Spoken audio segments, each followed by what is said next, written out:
Thank you very much for tuning in here to episode 421 of Culture Doom. You're doing the wrap up. you were ending the show. Sorry. Hey there, cats and kittens. This is episode 421 of Culture Doom. I'm one of your two hosts. My name is Alex. I'm your other host. My name is Brendan. I was just trying to make a little bit more of a flow with I'm just more laughing. Professional sounding. So, I mean, cats and kittens is always our good go-to. Well, that's really your go-to. I thought you always did that, from back in the day. Maybe back in the day, but over the short course of this show, you've always been consistent. I always kind of change it up. I'm always like, friends, whatever. Anyway, we don't need to get into this. Alex, how are you doing? Yes. How are you doing this evening? I'm doing pretty good. I got a little bit of a sniffles. Alex just wants to. We have to do the show quickly tonight because we don't have much time to edit it. Yes. And so Alex made sure he got sick so that I would have to spend hours cutting out him going, because I'm an asshole. No. It's not that bad. And I also have my little cough drops. Okay. All right. Yes. So anyway, other than feeling sick tonight, how are you doing? I'm doing pretty good, buddy. That's good. The temperatures seem to be getting a little bit warmer during the daytime, but at nighttime, I think tonight here it's going to be down to 50 degrees, which is perfect sleeping weather. It has definitely the evenings have definitely plummeted. It is currently 63 at 9:30 at night in Chicago. So it's a couple of weeks ago it was like 99 and had 80% humidity in the city, and it was thoroughly unpleasant weather to try to sleep through. But yeah, we had a really weird thing yesterday. Was that for this whole week it was forecast to be bone dry, and then yesterday around dinner time, Nicholas hears like a little sound of rain. He's like, "Oh, Daddy, there's gonna be a thunderstorm," and I'm like, "Huh, that's weird." There wasn't supposed to be any rain, and it rained pretty decently for at least off and on for a couple hours, and I was like, how did they mess this up? How do they not have an idea? But I think it's because meteorologists never really know anything. No, nobody ever holds their feet to the fire. But I think it's because it's kind of like that phasing of the summer into the fall where the weather starts getting a little bit funkier, a little bit cooler and things like that. That's when I always get sick. I think, as opposed to you, I think it's because my kid now goes back to school, and that's kind of like the transitional thing into the sick time, because I know that a lot of kids during summertime they still do stuff with each other, but they're not in the same room all the time with each other. So when they get to meet each other and they're all at their little tables doing their arts and crafts and going Daddy, look, I drew an apple and stuff like that. I'm like, oh, that's lovely, son. I think that's usually when they get kind of sick, or they don't necessarily get sick, but they'll bring you home something. They become vectors of filth. And then I'm going to have a ding, and we're going to have a counter going for every time Alex clears his throat this episode. Oh, just my throat? Okay, good. It'll be the throat clearing thing, because I'm not going to cut it out. We're just going to roll with it. So we'll just. Is it going to be like the swear jar? It'll be right underneath him. Okay, right here. Yeah, right there. Yes, next to the subscribe and like button. Pretty good. Our audience doesn't know what those are. Actually, no. Actually, they should, because they should have been the ones that reactivated the thumbs down counter. Well, the thing is that I think it's way more embarrassing to have 15 million subscribers and only get 150,000 views on a video than it is to have 35 subscribers and get 25 views on a video. I'm just saying, ratio. In theory, all of our we get 100% return on our subscribers. Everyone who's watching is a subscriber. We love you guys. Give us money. Money. We don't need money. Nobody needs to pay. Warren Buffett needs to invest in this program. Nobody. I would be. It's funny to me. You've got people who get on, and they get their requisite views or whatever. They got 1,000 followers, and it immediately turns into, here's my Patreon. Here are the subscriber options. Yeah. For $1, you get a big thank you, and I always love how they have get your name in the credits at the end. Yeah. Who the cares about and when that? they get so many, they just gotta scroll through it super fast. See, at least Internet Historian does not even pretend like it matters. And he just like goes, and they just fly by, and he's like, "Oh, did it go too fast? Let me do it again."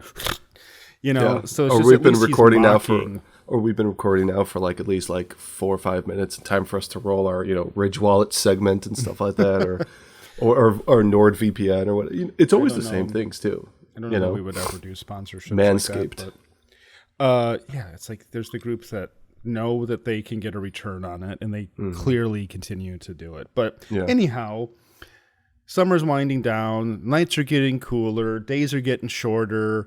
Fall is starting to peek its way through the weather, and there's when it's like dark at 8:00 at night, suddenly it's like, ooh, it's gonna be, used to be 9:30 where you had the sun still out. It's like, how did it get that? It's like that happened quick. Yeah, you're also going in the stores and you're starting to see like Halloween candy showing up in the aisles and stuff like that, and decorations, and also they're starting to kind of roll back on the swimming trunks and bathing suits and flip-flops, and now it's just like we got longer underwear, we got some long, we got some sweatshirts and hoodies, and it's going to be comfy time. This is what I love about autumn. Summer's done, I'm over with it. It's comfy clothing time, and are you a big long underwear fan? Where are you buying long underwear at? Walmart. Do they put it out? Or Farm and Fleet. They're just Farm and Fleet. I'll never get tired of that. They put it out for you to. They're marketing it next to the. Well, not. You said they're putting out their long underwear. Did I say long underwear or long pants? Long sleeve sweatshirts. You said long underwear. Okay, long underwear. It's basically. I don't know. This is all you segueing into your child. I'm setting it up for you, buddy. Oh yeah. Sorry, but yeah. Jesus Christ. Sorry. The long underwear. Well, usually now I'm switching from like I'm rotating the boxers into the boxer briefs because they're a little bit warmer. Whenever I wear underwear, you wear boxers during the summertime, and then at wintertime I go into boxer briefs. Interesting. Do not like that. I know you're like a boxer brief year-round kind of man. This isn't about me. This is about you. I just didn't know that you still. Right. It's like I didn't know. I didn't know that you still wore boxers outside of like bedtime, like sleep. Those are like sleepy clothes. They're not. Oh, all right. Just because I get kind of warm during the daytime, I need like airiness. Really? Yeah, things. You know a man who's hit his 40s. Certain type of things get sweatier and. You need some ventilation stuff. But anyways. I trust your judgment on what you need for ventilation in your Thank you. Body. I appreciate it. I appreciate it greatly. But yeah, this is Nicholas has now begun officially into kindergarten since it's the fall. Yeah. Yeah. Well, I'm trying to segue, as best as I can. This is a high quality production that people want. This is a Yui bowl. This is a Yui bowl joint. Speaking of the fruit of your loins. Yeah. So he's going to kindergarten now, and now he has to wear a uniform. Because that's right. K through 8 have this. Yeah, you talked about this earlier. Mm-hmm. And he's honestly not really complaining about that. The only thing I always have to remind him about is tucking in his shirt. He's like, Daddy, I don't want to tuck in my shirt. The other boys don't have to. I'm like, yes, they do. They do. They do. Uh-oh, you're in trouble. Alex, trouble. She's sending YouTube stuff to you and me. Oh, there, I got it too. I'm in trouble. Eventually, she's gonna send dual reprimands to us, being like, "You're both being too loud." It's if we make it to season, you're 3 hours away and you're being too loud. Yeah. Yeah. No, but the problem with Nicholas's uniform in particular is that, and I had the same thing when I was in grade school, and I think they have. I don't remember. I never wore. Well, we were in high school. Did we have polos in high school? I don't think we had polos at that time. I think they only started. They started implementing those, I think, after we graduated. Right. I think maybe in the late 2000s, maybe they started doing it. Because one day I opened up like an alumni magazine. I was just like, what the like, they have polos, and then they could have red and blue also instead of white. I'm like, come on. My thing was that I wear polos all summer long. I won't wear polos in our school uniform because then you look like a 50-year-old golfer. because you have to tuck it in, and you're wearing like khakis and this like unflatteringly cut shirt that's bunched into your pants, and you just look doughy and just you're me Monday through Friday, in other words. It's just you look like you're about to play half a round, whatever they're called. 9 holes. 9 holes. Yeah. I love how we've gone from husky as children to doughy as adults. I was saying doughy as like a 16-year-old. Oh, doughy. Okay, so once you hit your teens, you're doughy. Like those polos that they make that they offer those kids to wear. I button up forever in at that point. And so what I'm getting at is that for your son at 5, who's like, I don't want to tuck in my polo, it looks stupid. It's like, yeah, kid, it does. It looks like Nicholas is on his way to play 9 after lunch with the guys playing hooky. Yeah, but he looks cute in it. He's enjoying it. He's doing pretty good and stuff. So, and what's crazy is that since he doesn't do naps anymore, he just comes home after school, and by like 7:00, he's just like laying on the couch, covered up in a blanket, falling asleep, and it's like, nice. Just pick him up, put him in bed, and he'll sleep. So Friday is going to be an early night with him. Mm-hmm. Nice. It's gonna be adult. I'm part of the reason that we have to like do this show pretty quick this week is because this Wednesday now, Friday morning, I'm driving 3 hours to visit Alex for our like fall visit or whatever. End of summer. It's your quarterly visit. My quarterly visit, and I'll be there all weekend. And so, but now that I know that Nicholas and Zachary will be passed out by 7:00. It's like, ooh, the weekend. Nicholas. Oh, Zachary keeps going. Oh, Zachary's a little Energizer bunny. Oh, but he's got the toddler day bed now. Yeah. So just put a little bit of melatonin in his dinner. It's true. Yeah. Well, we still give Nicholas the melatonin and melatonin for everybody. Melatonin. We're gonna give you tryptophan too. He's kind of like. We're kind of thinking about like, should we still give Nicholas melatonin because he's just kind of tired and just going to sleep? And it's like, it's because he's probably having fun at school and stuff. And like I told her, I'm like, let's just finish up the bottle. Well, he'll be good. So how's he like? What's he been up to? So he's had 2 weeks in kindergarten now. Yeah. And how's that all gone? Pretty good. I have to keep reminding him to eat his lunch because they have a snack period mid-morning. And then he has lunch, and he says that there's this clock that lunchtime runs on, and he's like, yeah, the clock ran out and stuff like that, and I didn't get to finish stuff. I'm like, you're eating your barbecue potato chips, but you're not eating your peanut butter and jelly sandwich. That's what, yeah. And he's as you do. He's also not telling me. He's like, yeah, I'm also talking to everybody during that time period instead of eating like I should be. Well, at least he's comping to his own shortcomings. He's like, well, Dad, I'm talking instead of eating. Yeah. Well, is he hungry then when he gets home? Yeah, well, he's hungry, so he'll have dinner, and he's like, Daddy, I'm still hungry. I'm like, all right, let me give you a Chewy bar or an apple squeezy or something. He's like, Daddy, I'm still hungry. Can I have muffins? Squeezy. Apple squeezy, good stuff.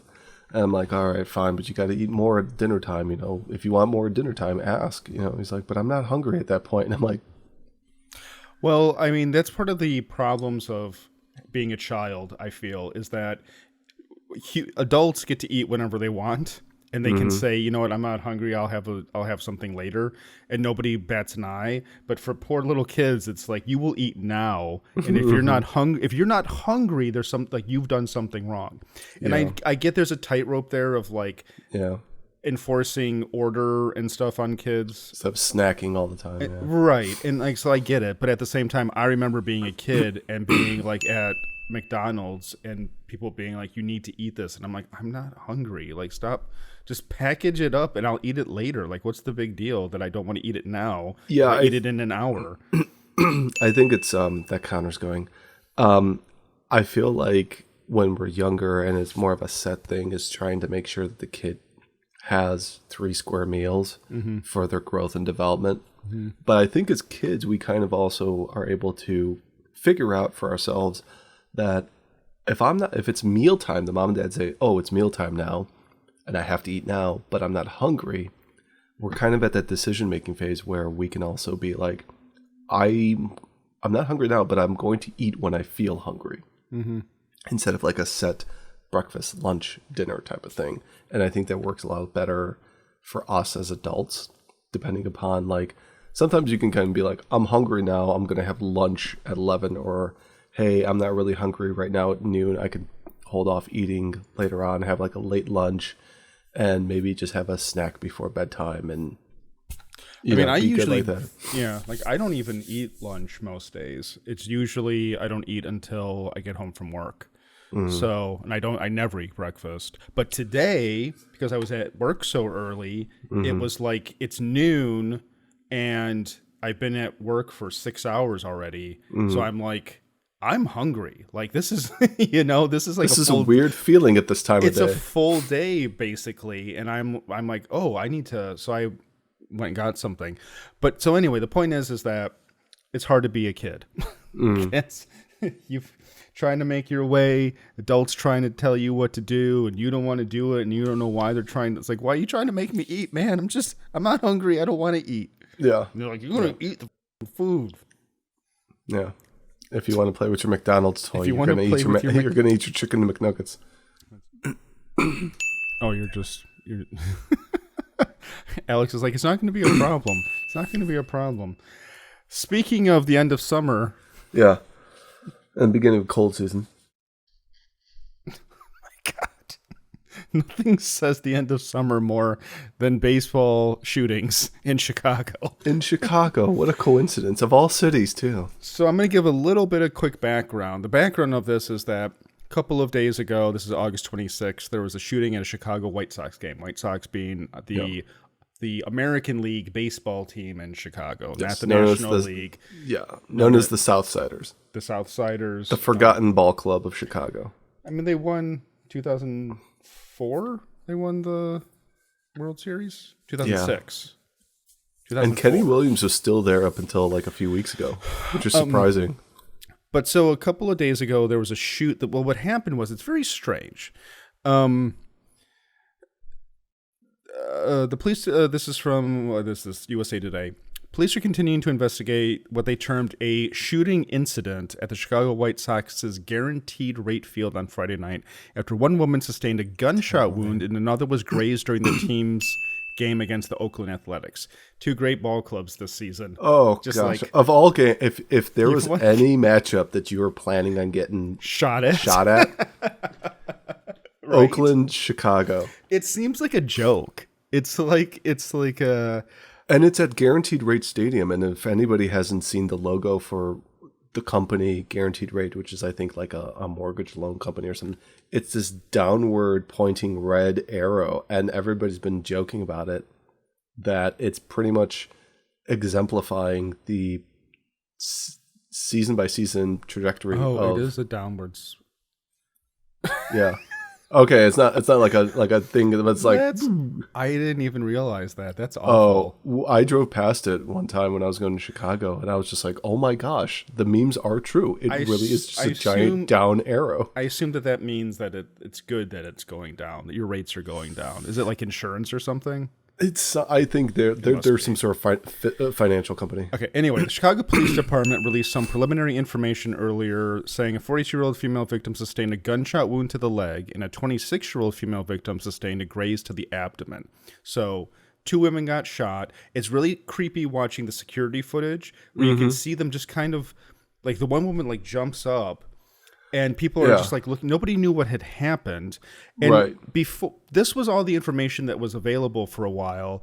And people were like, "Did someone shoot a gun in the air and it fell?" Which doesn't make sense because terminal velocity kind of precludes this from happening. Basically, like you can get injured, but you're not going to get like shot in the leg from a dropping bullet. That's not going to make that much damage. So that was all the information we had. They were like, we think that it was from inside the stadium. That's what it was interesting, because it's like you would think like, oh, somebody got shot there, and it's like you'd always expect it to be outside, like somebody got into a squabble in the parking lot or by the the ticket gate or something. Well, I didn't try to. I had a pocket knife with me. I've told this story to you. I don't think I've ever told this story on the show. We went to a Cubs game. And I always carry a pocket knife. I'm carrying a pocket knife right now, carrying a pocket knife with me. And I walked in and they did it's metal detectors and they were like, you can't bring that in here. I'm like, it's only a 3.5-inch blade. And they're like, you can't bring it in. So do whatever, you can throw it away or put it someplace or whatever. So I tried to stash it in a like the flower planter outside of Wrigley and like shoved it in the dirt pretty deep. And then I went back through and I went to the game, came out, went looking for my knife. And this bus driver, because they have a bunch of buses waiting to take people, she looks at me and she's like, what are you doing? And I was like, I'm trying to find, I left something here. And she's like, if you leave anything in there, they take it during the game. They they come out with like bomb sniffing and like investigate every one of those, everything out there. So I was like, well, that sucks. So I couldn't even get smart though. But. Yeah. I couldn't get a 3.5-inch blade into Wrigley, but somehow somebody got a gun into. I know, like how do you miss that in things? So we have an answer, and it is the most American Chicago thing to ever happen. Was it taped behind the water tank of a toilet? Shooting at White Sox game happened after woman hid gun in belly, per report. She snuck the gun past metal detectors, hiding it in the folds of her belly fat. That is so American. Southside. Wait, the belly fat is like... So belly fat is kind of on par It's like with... an insulation device. So interesting. It probably just like looked like part of her... Or maybe it just like... It like made it... Look like a medical device of some sort? Maybe like that, or, you know, does do internal... Maybe... I don't know what caliber of gun it was, but maybe, let's say it was a... 22 or a 9. I would say probably a 22, if it's that small. That it could... That she... I mean, and how big is this woman? Because that means it's the 26-year-old. Yeah, the 26-year-old has the body of a 42-year-old. Yeah, because it says she... ESPN reporter Peggy Kaczynski reported... Patty Kaczynski, good old Peggy Kaczynski. Shooting at Guaranteed Rate Field during a White Sox game was indeed an accidental discharge by one of the women grazed by the bullet. She reportedly snuck the gun in past metal detectors, hiding it in the folds of her belly fat. Oh, gosh. Imagine tweeting that word out. Folds of her belly fat. How very White Soxy. If they're that deep... Then, what else could she? Did she bring any like hot dogs in with her? Was that? Like, she's like, come on, kids. Looks like your gut could use a trim. Huh? Is that supposed to hurt? Eat some sidewalk. There's this many White Sox fans that showed up to watch them play against Oakland. It's like, well, the funny thing though is $1 ticket night. No, it was supposed to be like a sit-in boycott or something. They were doing a thing where because everyone's mad. The Oakland fans are mad. White Sox fans are mad. So it was sort of like we're all going to get together. Somebody then gets shot with belly fat. Somebody gets shot. But so think of the state of the world now, where there is literally the potential for you to get shot in the fucking head watching a shitty baseball team lose a game. I don't know if they lost or won that game. By some girl who has gun. Both of them came in like a bunch of losers. Has a gun embedded in her belly. Mm-hmm. It's shocking to me that there is no. This should prompt more people to become Cubs fans. Just don't sit in the. That's the only conclusion. All the crazy stuff happens at the bleachers at Cubs games. Everyone else is pretty. But nobody got shot. I don't think anyone's ever gotten shot at Wrigley Field. Maybe punched or kicked or possibly stabbed. Well, not stabbed because you have to put your. We found out you have to put your knife in the planter that they didn't take. Has anyone been shot at Wrigley Field? Near Wrigley. Blocks from Wrigley. White Sox article. White Sox say they weren't aware. Another White Sox article. This is about the girl who got shot. Mm-hmm. Outside Wrigley. Okay, so no, not actually in the field. Yeah. Hey. Well, that doesn't count. We win. It's the friendly confines The friendly Not confines. the friendly neighborhood. I'll buy you some nachos. Buy you some nachos. I'll get you a beer. We'll hug it out. But Alex, imagine if Go you Cubs and go. I. But seriously, imagine if you and I were like, let's go have fun and go see a White Sox game. You know what we did when the Cubs were playing the White Sox? We could have gotten shot there. There were a bunch of White Sox fans there. We were in A whole bunch of danger. belly fat.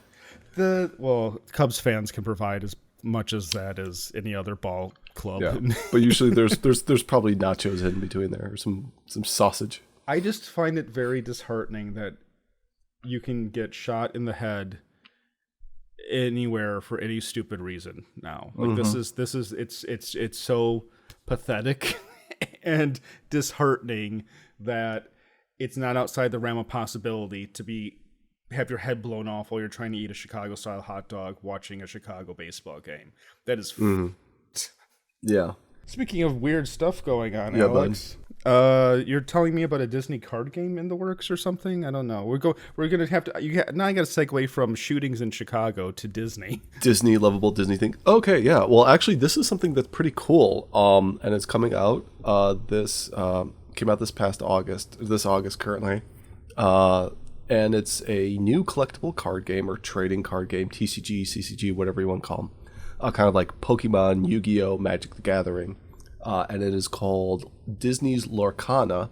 It is produced by Ravensburger Games, which are known for primarily their puzzles, which we do own several of them. Pretty good quality of products that they make, and a few card games that they do. And this is something that's been in the works for a couple of years now, and they have been finally able to finalize to play testing, go ahead with production, and get the thing moving and such. And basically, the concept of the game is that you play as you against your opponent, play as these kind of like lore master, kind of like magicians type of thing, and you have a deck of 60 cards, all consisting of different Disney characters. You could have Mulan, you could have Mickey, Goofy is there, Donald Duck, Gaston. You have Lumiere, you have Cruella de Vil, Captain Hook, Maleficent, you've got Simba, Mufasa, and they basically kind of, sort of in a sense, try to battle each out with each other. A lot of the rules are very similar to that of Magic the Gathering, where in Magic you start off with 20 life and you try to get your opponent down from 20 life. This is where you start off at 0 kind of like points, lore points, and you try to work up to 20 lore points. And you use it basically by, yeah, there's a picture of that. Basically with that, you try to go ahead and the cards themselves are utilized to go and pay for bringing out different characters and things such as that. And it's called ink. And each card is worth 1 ink. And the number that's up there on the upper left-hand side of the card shows how many ink cards you need to pay to bring out this character to do things. As you can tell, some of the bigger ones like Maleficent as a dragon needs 9 ink. Smaller ones such as Elsa or Cruella de Vil need 3 or 2 respectively, and they each have their different abilities, strength, willpower, whatever they call it. In this version, there's tapping mechanics. So just kind of a really fun idea that where I'm kind of sitting there going like, you know, a lot of these card games have been around for decades, and Disney's finally coming out with this. And from what I've seen, it's a pretty neat thing. You know, I get to kind of have an idea where I'm like, oh, I could make like a Stitch and Gaston deck and things like that, which is a fun thing. So it's just something, you know, to kind of bring it up to people's attention, such like that. Mostly because I feel like the collectible card game market is very stagnant at the moment. Magic is currently doing yet another thing called a Secret Lair. This one is going to be a baseball-themed Secret Lair, which is for a card game that has fantasy, magic, elves, dwarves, vampires, and things like that. Secret Lair is just kind of like a variation of regular cards that they put out and such. But they've been doing kind of weird things with that, like Transformers and Godzilla and stuff like that. Stranger Things was another one that they did recently. So, yeah, Street Fighter. Ryu. Yep. And basically, these are just they have these cards in the game as other characters and stuff, but this is just kind of a variation with the name and artwork and things like that. And they get a little pricey, and it's these chase figure cards and such. It's kind of like, why don't you just spend more time in making a quality product instead of doing these one-off kitschy things and stuff. But suffice to say, well, that one guy Lorcana looks pretty cool, and I'm kind of excited about it, and maybe hopefully I'll be able to get it. I know Erica would like to play as Rapunzel. Does she? Well, yeah, she learned to play Magic the Gathering to be a good companion to you. She humors me by playing. What have you learned of her hobbies to help be a good companion to her? I do a good job of running to the store to pick up more chocolate chip or cake mix or eggs if something needs to be done, or maybe go and picking stuff up with art supplies, because she likes to do art supplies and things like that. So buying things, that's your contribution. I buy things. I buy things for my wife. Yes. Yes. Well, that's good. Yeah, but it's just, both of us have our own little interests and stuff like that. And Erica, she likes to kind of go and do things and stuff like that. And I like to contribute to that. And she humors me and plays Magic. I wonder if they'll do a video game version of it. They did have a while back when Skylanders game was pretty popular with collecting little figurines that you did stuff. Disney came out with something called Disney Infinity, and I think they had like 3 sets. And it was cool, but unfortunately that genre of game sort of ran its course similar to how Guitar Hero had run its course previous to that. So I don't know if the servers exist anymore. Maybe somebody's running it,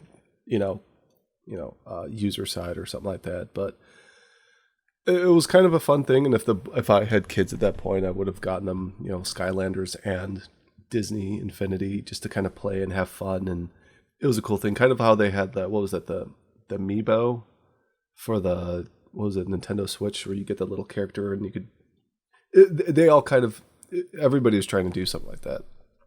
But now pretty much nobody has anything in that sense. So kudos to Disney for basically allowing this to do, because they love money. And they need money right now. Alex is desperate for something to be positive about with Disney. And ooh, that stock price, man. The only thing he can muster is that they made a card game that's copying Magic the Gathering. Well, like I said, a lot of mechanics. Meanwhile, Magic the Gathering all they can muster up is the fact that they have a $2 million trading card that Post Malone bought. That seems to be the most important thing going on with them these days. Yeah, they made. Yeah, it was the Lord of the Rings one, and the One Ring card. I remember when what was it? Martin Shkreli bought. What was it, like a Black Lotus, or he bought a bunch of cards or something like that? He bought the Wu-Tang Clan album. Okay, Wu-Tang. Yeah, maybe it was a one of a kind Wu-Tang. Maybe he did the Black Lotus too, or something like that. I don't know. Martin Shkreli, Black Lotus. Is he still in jail or prison? I think he's out. 5 Black Lotuses just tonight. Eyes collecting rare magic.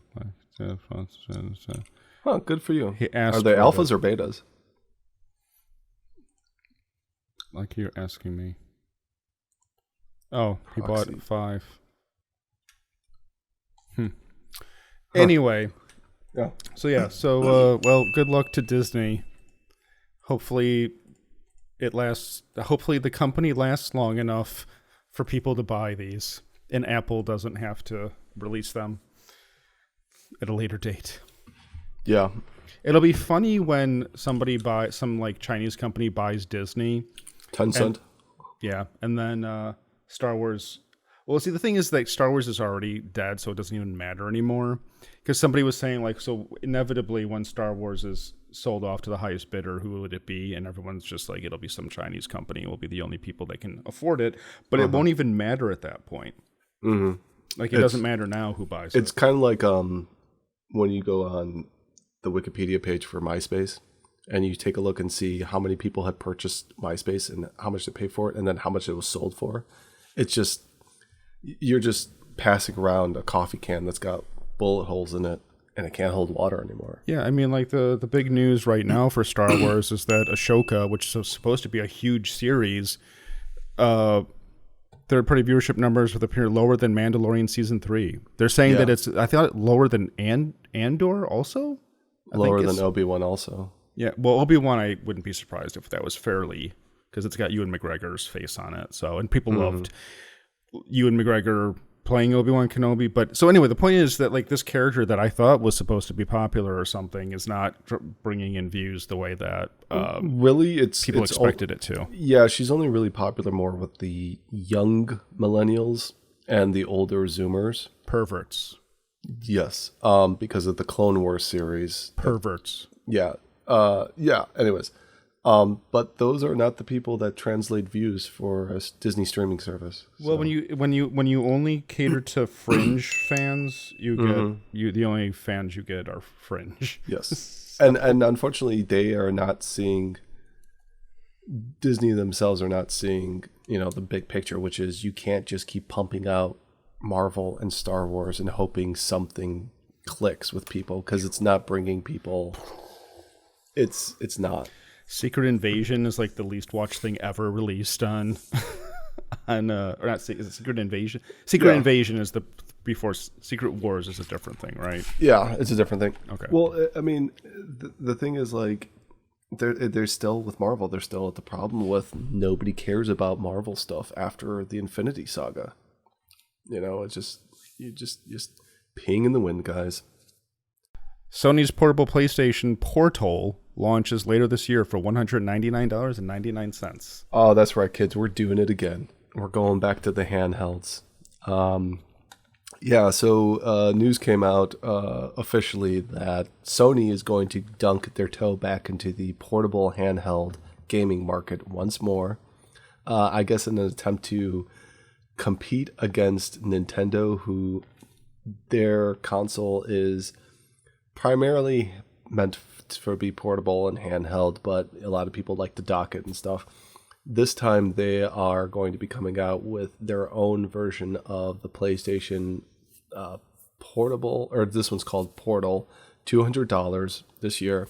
It's got it's able to stream PS5 games via Wi-Fi, and it's also going to have an 8-inch screen that can do 1080p at 60 frames, which is pretty nice.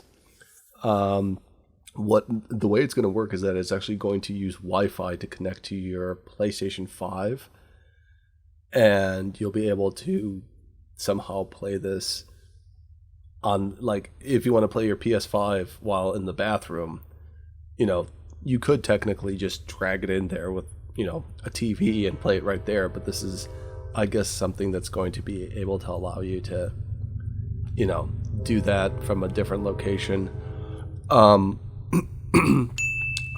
guessing you can be able to do this, where you have a Wi-Fi connection. This is able to kind of connect to your PlayStation 5 at home, or I'm wondering if it's something that if you have something like PlayStation Store and you own these games, you could be able to, I'm guessing, play them like via cloud or something like that. But the one thing says, strangely, the handheld won't work with Sony's upcoming cloud streaming PS5 games. Well, okay then. Games that must be streamed on PS5 using PS Plus Premium membership are not compatible. Well, I don't know what they're doing at that company anymore. It also doesn't have Bluetooth, which a lot of people are like more shocked about. They're like, "Oh, it doesn't have Bluetooth." I'm like, I don't think anybody really wanted this thing to begin with. So the PlayStation Portal is really a way to stream PS5 games you already have installed on your own PS5. You'll need internet connection capable of at least 5 megabits per second. Sony is recommending 15. I don't get it. I don't get it either. And here's the worst part. It honestly looks like all they did was take a giant Android phone, like whatever the largest Android phone you can possibly get, or the smallest tablet, and you just attached you cut like a PS5 controller in half, and you just soldered both ends to it.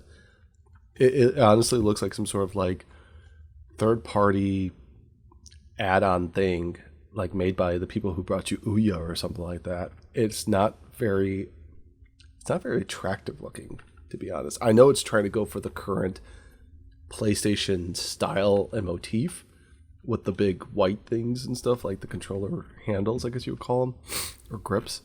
But I just kind of feel like the screen itself looks kind of flimsy from the look of these pictures. Well, but it doesn't even make any sense. It's just. So can you use it?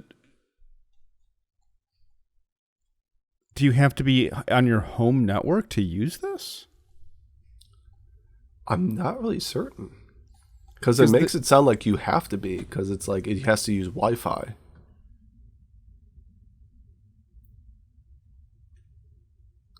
Well, if you had Bluetooth, maybe that'll work better, but... Well, no, but that's what No, Bluetooth would not be good for streaming video game. But I just don't understand, like, if the idea is if you're at a coffee shop and your console is connected to your computer on your home network, can you play games that way?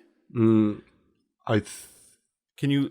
Well, that's the only way that this thing would sell units. It has to. You can't just have this basically like, oh, you're in the bedroom and your PlayStation's out in the living room. I think that's what they're... While your Wi-Fi network represents a great option for use of PlayStation Portal, remote player, because you have control over the quality of your own Wi-Fi, it is not required. PlayStation Portal Remote Player can also be played wherever you have access to broadband internet Wi-Fi with at least 5 megabits per second for use. So it's a Steam Deck? A Sony Steam Deck? No, because you can't install anything locally. Oh. Steam Deck, you can install local games. Yeah, but you can... I mean, with the Steam Deck, like you could still, like you're saved. Like, oh, okay, never mind. Sorry. Because the Steam Deck has like up to like a 2 terabyte drive. Okay. I mean, you might be able to stream to it over that Stream Play that Valve does too. I don't know the details, but I know for best experience, you install the game locally to the Steam Deck. To your desktop computer. I hate the fact, why do they have to call it a Steam Deck? Why would you do that when there's already a Stream Deck that exists? Which came first? Which came first? The Steam or the Elgato? The Steam or Stream? The Stream Deck came first. Stream Deck came like years first. It's sitting right here. But anyway, I can't... Oh, you have an Elgato? A Stream Deck? Yeah. Why do you keep calling it an Elgato? Well, isn't that the name of the brand? Or the company that makes it? Yeah, but they make a million things. Oh, there's Elgato. There's Corsair apparently makes it too. No. Wait, Corsair makes one now? Oh, there's Corsair Stream Deck. Center column. Second row. Center column. Yeah, that right there. That one says Elgato in stock Corsair Stream Deck Mark II. It might just be the listing, though. What? This one? No. Directly underneath it. Yeah, that one. See, it says Corsair Stream Deck. Oh. No, that's not. It's on Elgato's website. Okay. That's something wrong. Anyway, the point is that why did Valve have to do that? Why couldn't they call it like a Steam engine? Because it defers your interest in Half-Life 3. Why isn't Source... No questions about Half-Life 3. Why isn't Source called... Here's Steam Deck. Why isn't Source called Steam Engine? Why isn't Valve Source Engine called Valve Steam Engine? It just seems obvious. You'd have to take that up with Gabe. Is that too cute? Is that too cute? You would walk up there ready to ask about how much wham does something need. How much did wham? They're like, hey, he's got a question about the Steam naming thing. And Gabe's like, oh, okay, that's fine. You know, whatever. He's just counting money and he doesn't care. And we get up there and we're like, what the fuck is Half-Life 3? And Gabe stops counting money and he slowly peeks up over like that bag of cash and he's like, He doesn't care. He doesn't even care about video games anymore. Well, then he'll go back to counting money. No, he's not even caring about counting. He's transcended all of this. You know this. He just wants to control things with his brain now. He's turned into the brain. 70% off. 60% off. 80% off.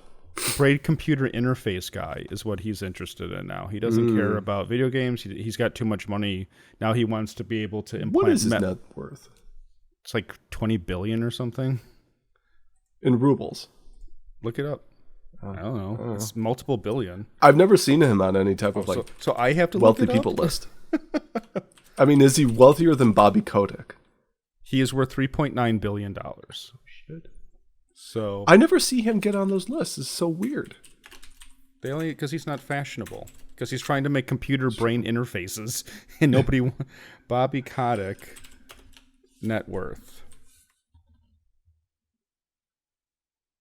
$600 million. Yes, he's worth more than Bobby Kotick. But you hear more about Bobby mostly That's because he's business. a bad guy. Bobby's a bad guy. You know who's a real Bond villain? Speaking of the Oakland A's, Dude who runs EA. I don't know who that is. Oh, he's. Did you know that Bobby Kotick is in Moneyball? He has a cameo.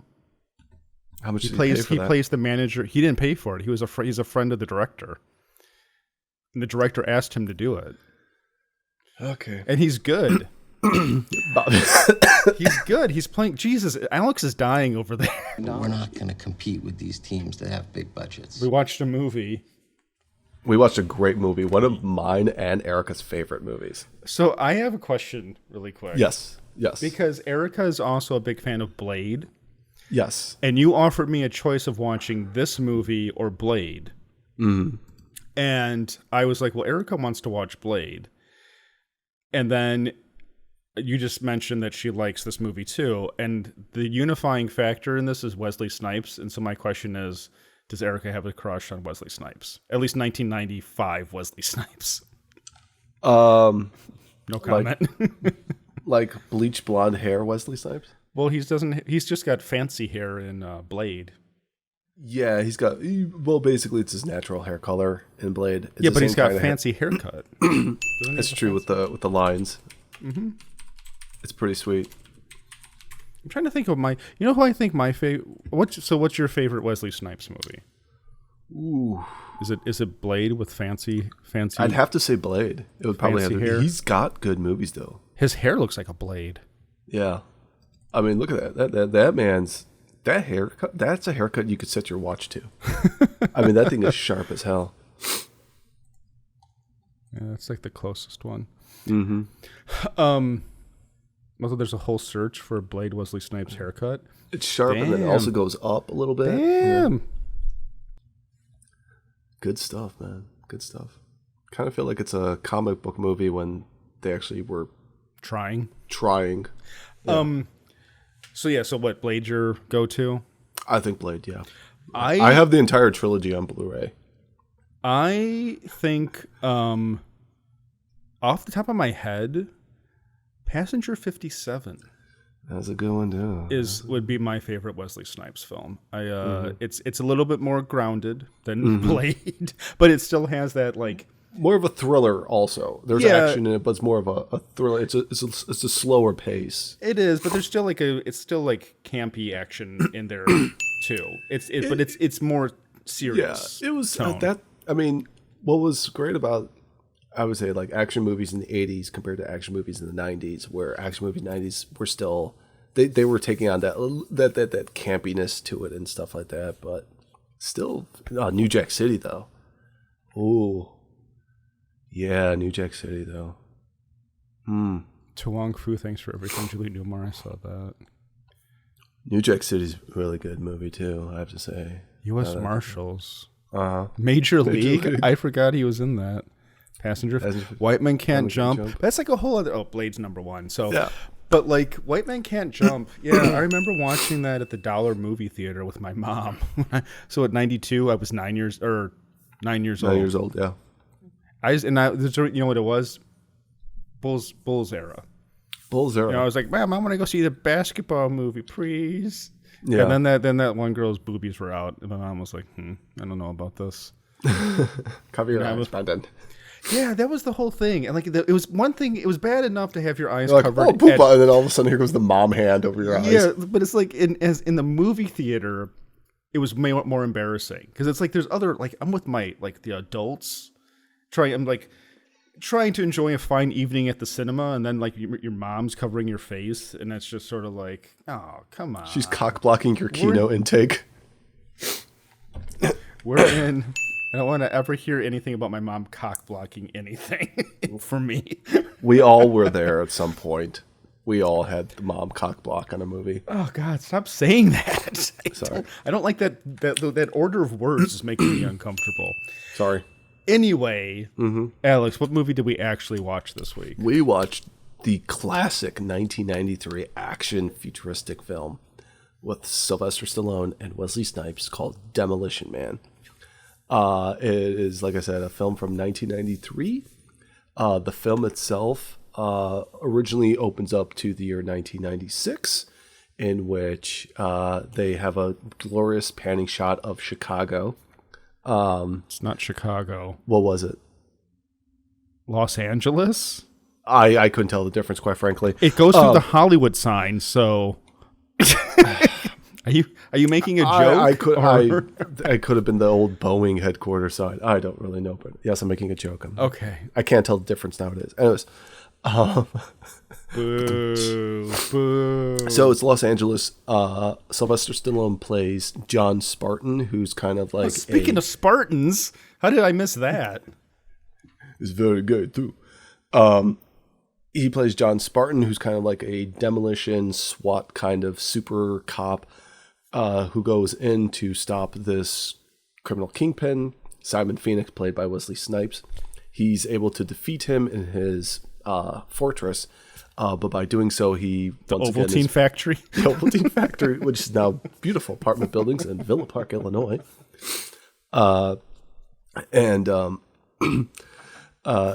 Is able to apprehend him, but by doing so, once again, is headstrong. A lot of hostages end up dying because of that. Due to that negligence, he is found guilty by the court system, in which he now has to serve out his sentence along with Simon Phoenix by being cryogenically frozen until a later date in the future to be released and such. This was a film back in the 90s. Cryogenic freezing was a popular thing, and you only had two options: entire body or heads, like in Futurama. So what ends up happening is that Phoenix gets out back in like the 2030s in this new place called San Angeles, a brand new city, rising from the ashes of the old one.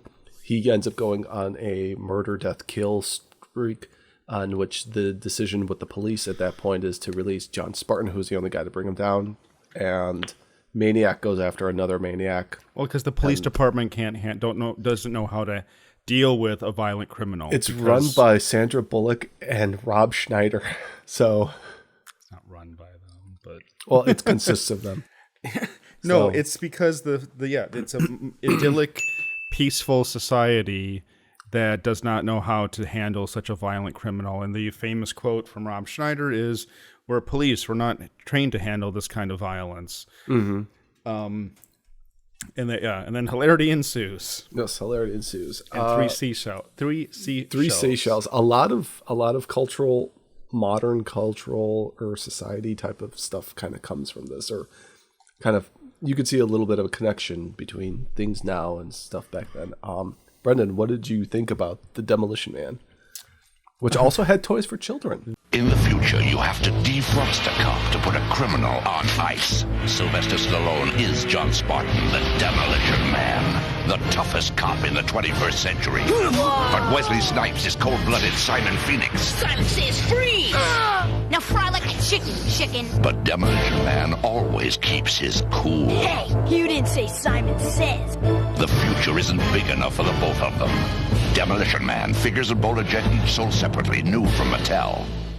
I had not seen this movie since I rented it on VHS when I was 10 years old. From Blockbuster or Hollywood Video? From Blockbuster. I was a Blockbuster kid. Hollywood came later. Hollywood Video was a later thing. You know, here's a funny anecdote to that, is that I don't really know anybody who religiously went to Hollywood Video, and I did not know any kids growing up that had Sega Genesis.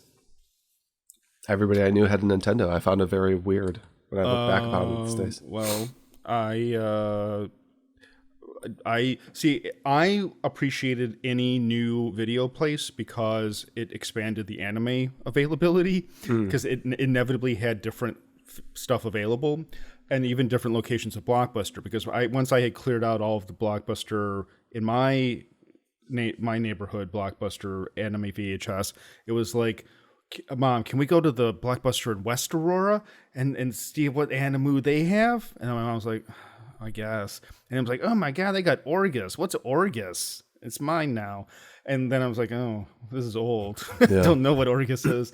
But anyway, so the point is that that's how I rented the original Twin Peaks from Hollywood Video in like 2000 or something. So it was like very, they had different stuff there. And, you know, their Blockbuster did not have 20 VHS tapes of Twin Peaks on the shelf, but Hollywood Video did. And then there was Video Update, which was like more of a mom and pop style place with a much smaller, different select. They had a lot of foreign films. Anyway, the point is, Demolition Man. So I hadn't seen it in a long time. It is not a film that I had any strong relationship with as a child. I have not seen it in 20 years or 30 years. So it was not something that I ever like felt compelled to revisit. And frankly, I got home from work at 9:00 last night. I knew I had to be at work again at 7 a.m. this morning. I was like, I don't want to watch Demolition Man. I just want to go to bed. But I'm trying to be a professional. And so I watch it, and I was pleasantly surprised by how quickly, because I looked at the runtime. I made that mistake. I was walking back, I parked, and I was walking to my apartment, and I was like, it's 2 hours long. This is going to go till 11 o'clock tonight, 11:30. Yeah. I almost texted you. I'm like, you're on your own, Alex. I'm not going to do this.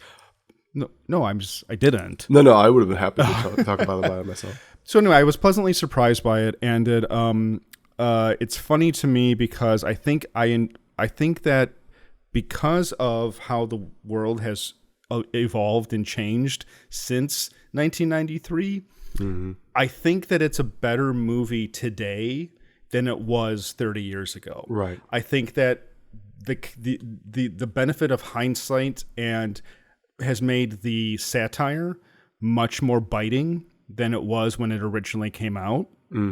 It's much funnier because you can sit there and be like, when I think it's what's his name?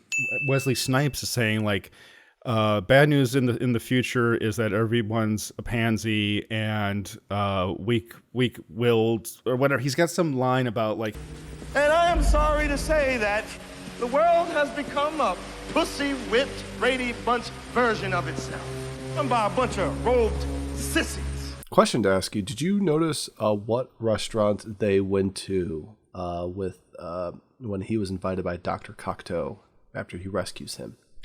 Oh, I know what you're going for. Yeah. Well, do you want me to give?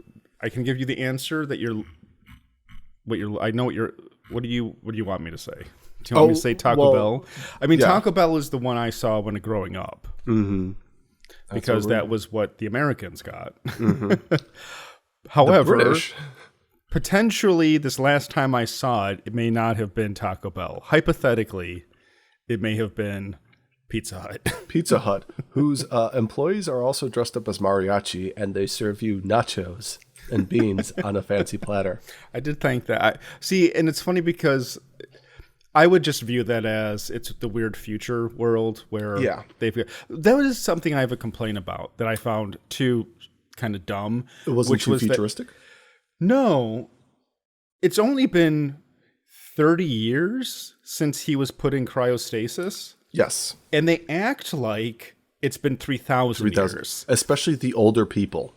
Well, the chief of police. But it's like these people were alive when other stuff, but like them acting like the jingles was music. Oldies music. Like that's just kind of, it's funny in the moment, but then immediately it's like, wait, what? When you catch on, yeah. It's sort of, you know what, it's kind of sad because going back to, another Star Wars reference is that how Episode 7 takes place like 20, 25 years after or whatever.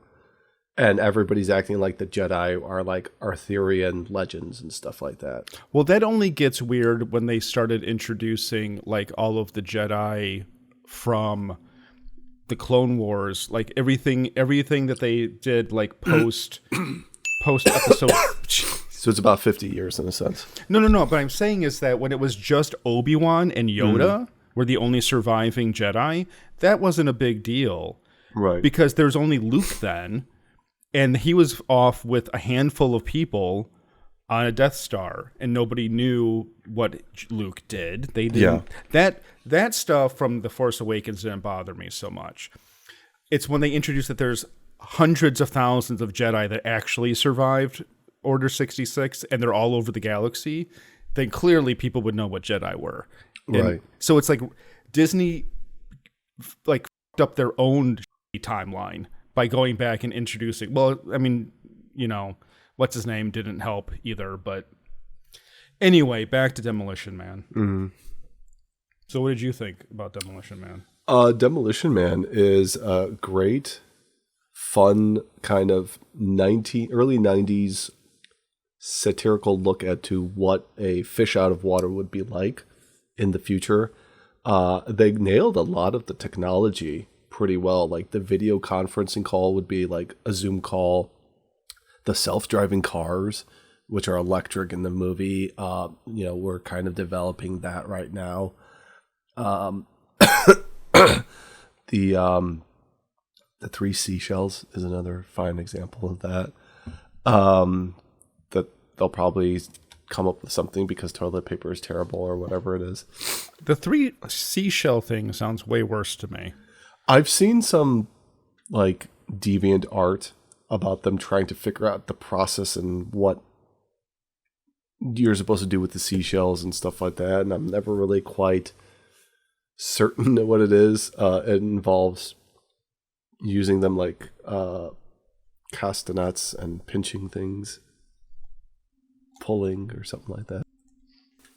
Like I said, that's not an improvement. No, it's not. I don't think that, for some reason, bidet technology was lost during that big earthquake that they mentioned. In the 2010 earthquake? Yeah, the 2010, the big one. It's also interesting how there's kind of the society above ground is made this perfect, pristine group, and then you have the underlings that have to live in the old sewer system under the city and stuff like that. The only thing I didn't like about them was they're led by Dennis Leary. And he did a set in that one spiel. That's the thing that I was just like, this is stupid. This is stupid. Yeah. Sorry. That stood out like a sore thumb, and I was it's kind of like, it kind of takes you out of it because you're just like, am I watching like a Comedy Central thing or something? It also like dates it severely. Mm-hmm. Yeah, and now I'm pretty sure Dennis Leary would be the kind of person that would kind of be pushing those types of things nowadays, because they all kind of do. But yeah, it was also bodily functions like touching each other or having sex with like the head type of thing, which is kind of like, I guess they were kind of like forecasting like online sex or something like that, or web chat sex or something like that, virtual sex. I don't know. I just enjoy the movie. It's more VR than VR, yeah. But then also with like the whole cryogenic freezing and things like that. So that's kind of interesting. It still really hasn't taken on or anything like that. But yeah, overall, I really like this fun, sort of like dystopian, I guess you would say, because everything looks perfect and pristine, and you find out that it's a terrible society you would want to, if you were found living in it and stuff like that. So yeah, I mean, it's one of those things where it's a mixed. It's a mix. I have mixed feelings of it as a 40-year-old, because on one hand, it is a nice, safe, pleasant world that is being disrupted by people who, and the thing about it that kind of undermines Dennis Leary is that they never say that those people were kicked out. They all basically leave on their own. And the guy in charge is like, these people left because they didn't want to be part of our society, but they want our food and they want the benefits of being part of our society. They want our Taco Bell. And so I was sitting there being like, this is a compelling argument because they weren't like banished for any particular reason. Even Left Dennis of their Leary own says, accord. Dennis Leary's like, you can either like be up there and be comfortable or come here and have freedom, but you might starve to death. And it's like, okay, that's fine. But you're just a leech on that society. You want the benefits of living in that society and of that function of order, but you don't want to have to conform to the expectations of that society. So you just want to leech off of it, basically, is what he's saying. So as a 40-year-old guy, I was like, I don't know. I think Cocteau's got a pretty good thing going up there. I kind of... Especially since I can't even swear on fucking YouTube anymore. Oh, God. Mama Susan's going to come after you, man. Well, that's my point, is that we all have to conform to society's expectations at some level. Everything that made YouTube what it is now is verboten. It's Well, funny. I know, I'm just saying that, like, the problem with it, with this movie, if you take it at, like, seriously, is that Face value. society, no, like, just take it seriously, and not as some kind of satire, is that the whole thing of society is you have to give up actual freedom to be a contributing member of society, and that's what's expected of you. And I mean, what are the problems exactly in this dystopian world? No one's getting STDs, nobody's getting sick, nobody's dying from homicides. Nobody's having sex. But they're having simulated sex, and there's nothing that they never make anything about masturbation. My sex life is totally fine. Well, they also do say that abortion is illegal, and so is procreation, unless you have a license. I don't have a problem with that either. Oh, okay. All right. I've always been in favor of birth licenses. I kind of Have wonder you if seen the planet, Alex? I've seen the belly fat that's able to shoot you. Yeah, I would be the guy voting for the orbiting prison, orbiting prison, where you send the people. Oh, like in Guardians of the Galaxy? Yeah, or like any sci-fi film. I'm thinking of the movie Fortress with Christopher Lambert, where he gets sent to prison because Another blockbuster classic. Yeah, right. It was actually in theaters too, which is hilarious. For but a week. it's like where procreation is illegal, and it's the good guy though, because his wife is pregnant. He gets sent to the orbiting prison and blah blah blah blah blah. Which is the complete opposite of Children of Men. My point is that I am in favor of utopian world that Dennis Leary is opposing. Gotcha. I kind of wish if there were... I would love to find out if there was an earlier draft of the film, or if there was ever discussion of them saying, like, how exactly Cocteau came to power, and how exactly... I know this is a lot of, like, can I get some exposition? I know this is like your lore. I'm a lore builder. Your passion for lore. Yeah. And then why? Like, maybe it was, like, two guys who were trying to work together, and they had a disagreement, and that's how you got Vulcan, and then you got Romulus. All they needed to do to fix my problem was to just make it a class thing, where they're like, we have a class that is privileged to come up and live with us, but you're born into a different caste, and so you live in the depths. Then I'd be more on the team of the underdog.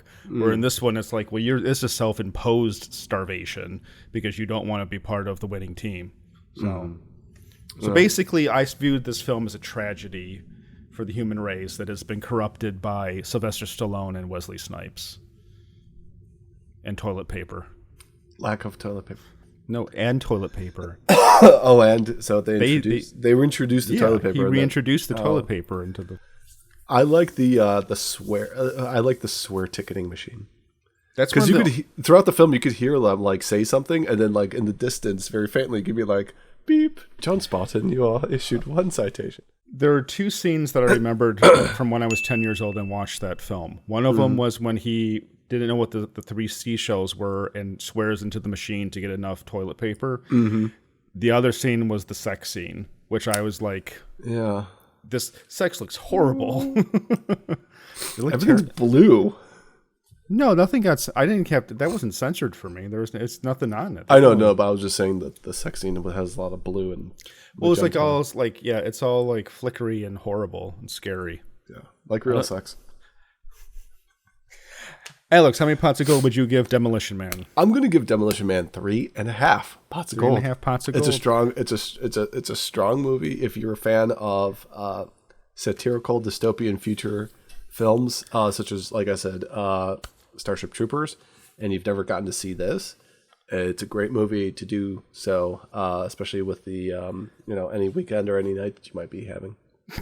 I like how you said it was one of your favorite movies of all time, and it only got 3.5 pots of gold. Well, I mean, there are movies that I like that I can admit that they aren't quite the. I mean, there's a lot of movies that people think are terrible films that I still enjoy. And there are some of my favorite movies, but I'll admit to it. It's like, yeah, it's a terrible movie. David Lynch's Dune. It's a bad movie based on a bad dime store novel, but I guess that's fair because on Letterboxd, they have this little heart thing that you can do to like a movie, and I'll give 2 movies 3 stars, right? Mm-hmm. But only one of them I'll heart because it just means that I really like this movie. So you acknowledge the faults, right. but you can still see past them. Yeah, it's still one of your. Yeah, you're right. I just it's hard to come by a 4 out of 4 from you. I've noticed. You're very, and I'm not criticizing. Yeah. I'm just saying that that's a coveted rating from. I hand them out like candy. Yeah. It's just Adventures of Robin Hood would be my favorite film as a 4 pots of gold easily. Well, maybe we'll review that next time. Yeah, we'll see. Yeah. I'll give it 3 pots of gold. It's very enjoyable, lots of fun. For a 2-hour movie, it went pretty swiftly. I was really impressed. I went to the bathroom about halfway through, and I paused it, and I was like, "Oh wow, I'm halfway through. Okay, yeah, we can." It has a good solid flow. Yeah. It's fun. It's fun. It's funny. It's interesting. Like I said, I think the satire lands much better now than it probably did in 1993. Mm-hmm. It's funny. I watched the Siskel and Ebert review of this because I was curious about what they had said, and Siskel's kind of I liked the humor, or I liked the satire, but the rest of the movie's stupid. And Ebert's just kind of satire's good, and the rest of the movie's an action movie. I mean, what do you want? You can't hold it against what it's like. So it's Siskel a little too severe, and Ebert still a bro. So yeah. What was their working relationship like? Did they like each other just? Or were they just basically we have a review show and this is the only time we interact? I mean, it was back in... Well, no, it was probably mostly that's the only time they interact. But there was mutual respect between the two of them. Mm. And there's some funny bits with them, quipping with each other. I think we've sent you this stuff where he's talking about... It's one of my favorite jokes, what Ebert did. Because it starts off... We'll talk about this after the show. Yeah, okay. But... Anyway, so that about does it for Demolition Man. Alex gave it a nice 3.5 pots of gold, one of his favorite films. I thought it was a great, fun little romp.